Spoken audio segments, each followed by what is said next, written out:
ನಮಸ್ಕಾರ, ವಾರ್ತಾ ಭಾರತಿ ಟಾಪ್ 20 ನ್ಯೂಸ್ಗೆ ಸ್ವಾಗತ.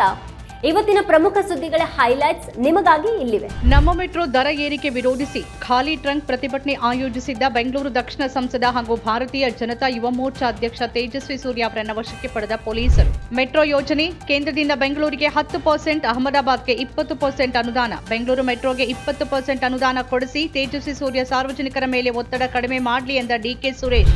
ಲೋಕಸಭೆ ಸ್ಪೀಕರ್ ಓಂ ಬಿರ್ಲಾ ವಿರುದ್ಧ ಅವಿಶ್ವಾಸ ನಿರ್ಣಯ ಮಂಡಿಸಲು ಸಾಧ್ಯವೇ ಎಂಬ ಮಾರ್ಗಗಳನ್ನು ವಿರೋಧ ಪಕ್ಷಗಳು ಶೋಧಿಸುತ್ತಿವೆ ಅಂತ ಕಾಂಗ್ರೆಸ್ ಮೂಲವೊಂದು ತಿಳಿಸಿರುವ ಬಗ್ಗೆ ವರದಿ. ರಾಜ್ಯದಲ್ಲಿ ಬುಡಕಟ್ಟು ವಿಶ್ವವಿದ್ಯಾನಿಲಯ ಸ್ಥಾಪಿಸಲು ಬೇಡಿಕೆ ಇದ್ದು ಅದನ್ನು ಪರಿಶೀಲಿಸಿ ಸರ್ಕಾರ ತೀರ್ಮಾನ ಮಾಡಲಿದೆ ಅಂತ ತಿಳಿಸಿದ ಮುಖ್ಯಮಂತ್ರಿ ಸಿದ್ದರಾಮಯ್ಯ. ಪಶ್ಚಿಮ ಬಂಗಾಳದಲ್ಲಿ ನಡೆಯುತ್ತಿರುವ ಮತದಾರರ ಪಟ್ಟಿಯ ವಿಶೇಷ ತಿದ್ದುಪಡಿ ಅಂದರೆ ಎಸ್ಐಆರ್ ಪ್ರಕರಣಕ್ಕೆ ಸಂಬಂಧಪಟ್ಟಂತೆ ಆಕ್ಷೇಪಣೆ ಸಲ್ಲಿಸಲು ನೀಡಿದ್ದ ಗಡುವನ್ನು ಫೆಬ್ರವರಿ 14ರಿಂದ ಇನ್ನೂ 1 ವಾರ ವಿಸ್ತರಿಸುವಂತೆ ಆದೇಶಿಸಿದ ಸುಪ್ರೀಂ ಕೋರ್ಟ್. ಇನ್ಸ್ಟಾಗ್ರಾಂನಲ್ಲಿ 2.06 ಲಕ್ಷಕ್ಕೂ ಹೆಚ್ಚು ಫಾಲೋವರ್ಗಳನ್ನು ಹೊಂದಿದ್ದ ಸಾಮಾಜಿಕ ಮಾಧ್ಯಮದ ಯುವ ಪ್ರಭಾವಿ ಚಿನ್ನು ಪಾಪು ಅವರು ಕಾಸರಗೋಡಿನಲ್ಲಿ ಮೃತಪಟ್ಟ ಸ್ಥಿತಿಯಲ್ಲಿ ಪತ್ತೆ, ಆತ್ಮಹತ್ಯೆ ಶಂಕೆ. ಅನಾರೋಗ್ಯದ ಹಿನ್ನೆಲೆಯಲ್ಲಿ ಹಿರಿಯ ರಾಜಕಾರಣಿ ಎನ್ಸಿಪಿ ಎಸ್ಪಿ ಮುಖ್ಯಸ್ಥ ಶರದ್ ಪವಾರ್ ಪುಣೆಯ ರೂಬಿ ಹಾಲ್ ಆಸ್ಪತ್ರೆಗೆ ದಾಖಲು. ಅಯೋಧ್ಯೆಯಲ್ಲಿನ ರಾಮ ಮಂದಿರದ ಮೇಲೆ ದಾಳಿ ನಡೆಸಲು ಸಂಚು ರೂಪಿಸಿದ್ದ ಆರೋಪದಲ್ಲಿ ಬಂಧಿತ ಆರೋಪಿಯನ್ನ ಫರೀದಾಬಾದ್ ಜಿಲ್ಲಾ ಕಾರಾಗೃಹದಲ್ಲಿ ಇರಿದು ಹತ್ಯೆಗೈದಿರುವ ಘಟನೆ ರವಿವಾರ ರಾತ್ರಿ ನಡೆದಿದೆ ಅಂತ ತಿಳಿಸಿದ ಅಧಿಕಾರಿಗಳು. ವಿಶೇಷ ಚೇತನ ಅಪ್ರಾಪ್ತಿಯ ಮೇಲೆ ಲೈಂಗಿಕ ದೌರ್ಜನ್ಯ ಎಸಗಿದ ಪ್ರಕರಣದ ಸಂಬಂಧ ಆರೋಪಿಯನ್ನ ಬಂಧಿಸಲು ತೆರಳಿದ್ದ ಮಹಿಳಾ ಪೊಲೀಸ್ ಠಾಣೆಯ ಪೊಲೀಸರು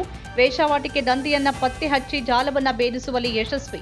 ಹಾಸನದ ಗುಟ್ಟೇನಹಳ್ಳಿ ಕೊಪ್ಪಲಿನಲ್ಲಿ ಘಟನೆ. ಟಿ20 ವಿಶ್ವಕಪ್ ಭಾರತದೊಂದಿಗೆ ಆಡಲು 3 ಷರತ್ತುಗಳನ್ನು ವಿಧಿಸಿದ ಪಾಕಿಸ್ತಾನ ಕ್ರಿಕೆಟ್ ಮಂಡಳಿ ಅಂತಾರಾಷ್ಟ್ರೀಯ ಕ್ರಿಕೆಟ್ ಮಂಡಳಿಯ ಎದುರು ಷರತ್ತು ವಿಧಿಸಿರುವ ಬಗ್ಗೆ ವರದಿ. ಮಣಿಪುರದಲ್ಲಿ ನಾಗಾ ಕುಕಿ ಸಮುದಾಯಗಳ ನಡುವೆ ಘರ್ಷಣೆ, ಹಲವು ಸಶಸ್ತ್ರ ಬಂಡುಕೋರರ ಮನೆಗಳಿಗೆ ಬೆಂಕಿ ಹಚ್ಚಿರುವ ಘಟನೆ ಉಕ್ರುಲ್ ಜಿಲ್ಲೆಯಲ್ಲಿ ವರದಿ. ಸ್ಕೂಟರ್ನಲ್ಲಿ ಕಾಲೇಜಿಗೆ ತೆರಳುತ್ತಾ ಇದ್ದ ಅಪ್ರಾಪ್ತ ಬಾಲಕಿಯನ್ನ ಕಾರಿನಲ್ಲಿ ಬಂದ 3 ಅಪರಿಚಿತ ವ್ಯಕ್ತಿಗಳು ಅಪಹರಣ ಮಾಡೋಕೆ ಯತ್ನಿಸಿ ಚೂರಿಯಿಂದ ಹಲ್ಲೆ, ಬೆಳ್ತಂಗಡಿಯಲ್ಲಿ ನಡೆದ ಘಟನೆ. ಮಾದೇಪುರ ಪೊಲೀಸ್ ಠಾಣಾ ವ್ಯಾಪ್ತಿಯ ಸಾಹುಗಡ ಗ್ರಾಮದ ಕರು ಟೋಲಾದ ಅಪ್ಗ್ರೇಡ್ ಮಿಡಲ್ ಶಾಲೆಯಲ್ಲಿ ಬಿಸಿಯೂಟ ಸೇವಿಸಿ 70 ವಿದ್ಯಾರ್ಥಿಗಳು ಅಸ್ವಸ್ಥರಾದ ಎಲ್ಲಾ ಮಕ್ಕಳನ್ನ ಸದರ್ ಆಸ್ಪತ್ರೆಗೆ ದಾಖಲಿಸಲಾಗಿದೆ. ದಿಲ್ಲಿಯಾದ್ಯಂತ 9 ಶಾಲೆಗಳನ್ನ ಗುರಿಯಾಗಿಸಿಕೊಂಡು ಬಾಂಬ್ ಬೆದರಿಕೆ ಕರೆ, ವಿದ್ಯಾರ್ಥಿಗಳನ್ನ ಸ್ಥಳಾಂತರಿಸಿ ಪರಿಶೀಲನೆ ನಡೆಸಿದ ಪೊಲೀಸರು. ಬೊಲೆರೋ ವಾಹನ ಪಲ್ಟಿಯಾಗಿ 3 ಕಾರ್ಮಿಕರು ಮೃತ್ಯು. ಕೋಲಾರ ಜಿಲ್ಲೆಯ ಶ್ರೀನಿವಾಸಪುರ ತಾಲೂಕಿನ ಕಾಲೋನಿ ಗೇಟ್ ಸಮೀಪ ರವಿವಾರ ತಡರಾತ್ರಿ ಸಂಭವಿಸಿದ ಘಟನೆ. ಚಾಲಕನ ನಿಯಂತ್ರಣ ತಪ್ಪಿದ ಪರಿಣಾಮ ಕಾರೊಂದು ಡಿವೈಡರ್ ದಾಟಿ ವಿರುದ್ಧ ದಿಕ್ಕಿನ ರಸ್ತೆಯ ಚರಂಡಿಗೆ ಪಲ್ಟಿ. ಕುಂದಾಪುರ ತೆಕ್ಕಟ್ಟೆ ಸಮೀಪದ ರಾಷ್ಟ್ರೀಯ ಹೆದ್ದಾರಿ 66ರ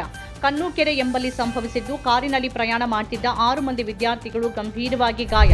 ಜಪಾನ್ ಸಂಸತ್ತಿನ ಕೆಳಮನೆಗೆ ನಡೆದ ಚುನಾವಣೆಯಲ್ಲಿ ಪ್ರಧಾನಿ ಸಾನೆ ತಕೈಚಿ ನೇತೃತ್ವದ ಲಿಬರಲ್ ಡೆಮಾಕ್ರೆಟಿಕ್ ಪಾರ್ಟಿ ಭರ್ಜರಿ ಬಹುಮತ. ಸೌದಿ ಅರೇಬಿಯಾ, ತಾನು ವಿಮಾನ ನಿಲ್ದಾಣಕ್ಕೆ ಹೋಗ್ತಿದ್ದೇನೆ ಅಂತ ಸಂದೇಶ ರವಾನಿಸಿದ ಬಳಿಕ ಜಾರ್ಖಂಡ್ ಮೂಲದ ವ್ಯಕ್ತಿ ನಾಪತ್ತೆ. ಕಾಫಿ ತೋಟದಲ್ಲಿ ಕೆಲಸ ಮಾಡುತ್ತಿದ್ದ 2 ಮಹಿಳಾ ಕಾರ್ಮಿಕರ ಮೇಲೆ ಚಿರತೆ ದಾಳಿ. ಚಿಕ್ಕಮಗಳೂರು ಜಿಲ್ಲೆಯ ಮೂಡಿಗೆರೆ ತಾಲೂಕಿನ ಗೌತಹಳ್ಳಿ ಗ್ರಾಮದಲ್ಲಿ ನಡೆದ ಘಟನೆ. ತಂಬಾಕು ಉದ್ಯಮಿ ಕೆಕೆ ಮಿಶ್ರಾ ಅವರ ಪುತ್ರ ಲ್ಯಾಂಬೋರ್ಗಿನಿ ಕಾರನ್ನ ಅಡ್ಡಾದಿಡ್ಡಿ ಚಲಾಯಿಸಿ ಪಾದಚಾರಿಗಳಿಗೆ ಹಾಗೂ ವಾಹನಗಳಿಗೆ ಡಿಕ್ಕಿ. ಉತ್ತರ ಪ್ರದೇಶದ ಕಾನ್ಪುರದಲ್ಲಿನ ವಿಐಪಿ ರಸ್ತೆಯಲ್ಲಿ ನಡೆದ ಘಟನೆ.